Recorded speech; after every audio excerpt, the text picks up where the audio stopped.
Want to know how to change your appearance in Google Chat?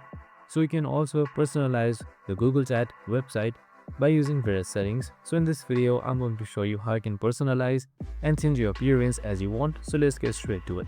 Now first things first, just simply open up your chat.google.com website and you should be right here under the main interface.